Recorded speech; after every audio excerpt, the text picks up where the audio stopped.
I do want to ask Abdullah some things, because I want to ask him this, really. Do you think that it's Egypt's strategic position and the West's anxiety, both about Israel and Iran, which is driving this? I mean, there's one factor which did exist in 2013, which doesn't exist now, which was the terror about ISIS, the fear of ISIS. You know, that's fortunately, you know, not the problem that it was. But isn't the West really motivated because of their concerns about Iran and their desire to protect Israel?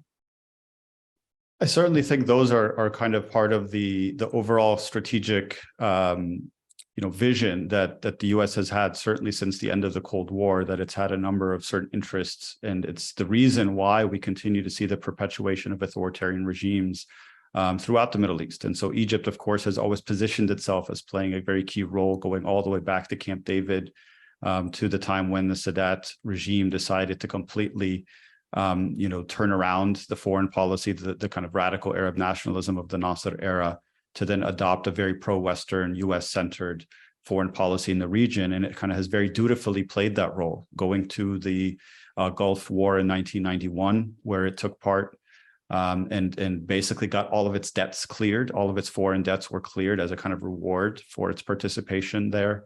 And so it was very solidly part of that Western camp through the entire Mubarak era.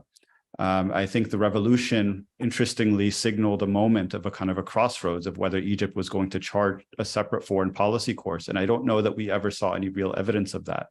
And so to a certain extent, it was clear that even the revolutionary factions were all very concerned, and in some ways, I think, rightfully concerned that there would be an intervention, potentially foreign intervention, in tilting the scales against the revolution, in part because they would be seen as not being sufficiently supporting of all of those US aims that you mentioned, in terms of the role that Egypt plays, for instance, of the besiegement of Gaza, right? That we didn't even see that really ease up that much during those kind of brief years, because so much of the focus during the revolutionary period was very much internal on domestic issues and less so on foreign policy. And then in terms of some of the broader issues that we've seen as well, and it's not simply just those concerns, but even as you mentioned, I think the emergence of radicalism and ISIS and all of those kinds of things. I remember very distinctly, actually, right around that period that you mentioned, that there was a European foreign minister who was kind of visiting and was kind of lecturing Arab states about the need to challenge extremism.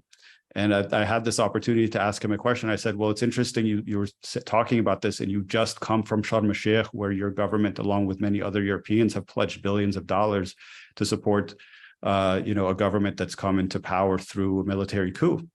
And what do you have to say about that? And where's the accountability for that? And he just looked and said, well, not everyone in this region is ready for democracy. He just immediately passed along the question and had no real serious response to it. And so I think that's exactly the kind of mindset that we saw from many European and US leaders during that period. Yeah, I mean, what I've observed is that as long as their agendas on Israel and Iran are satisfied, then they're very unwilling to rock the boat, which is what standing up for human rights would be in their eyes. But there are people who will, so we'll come on to that later. If I can add, Melissa, to the discussion, I've met many of European and American official delegations that visited Egypt after 2011 as part of the revolutionary movement.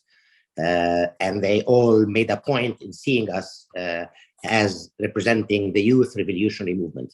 And they mainly had three questions. One, what is your plans on Suez Canal and the freedom of movement in Suez Canal? And we always said, it's in our interest, in Egypt's interest, to have a free movement in Suez Canal and increase economy out of it. And two, what is your policies towards integrating Egypt in the international economy.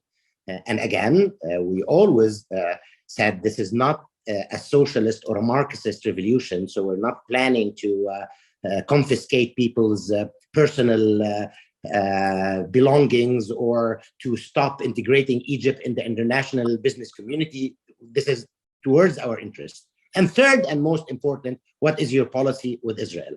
That was always the demarking point that would create future cooperation or not.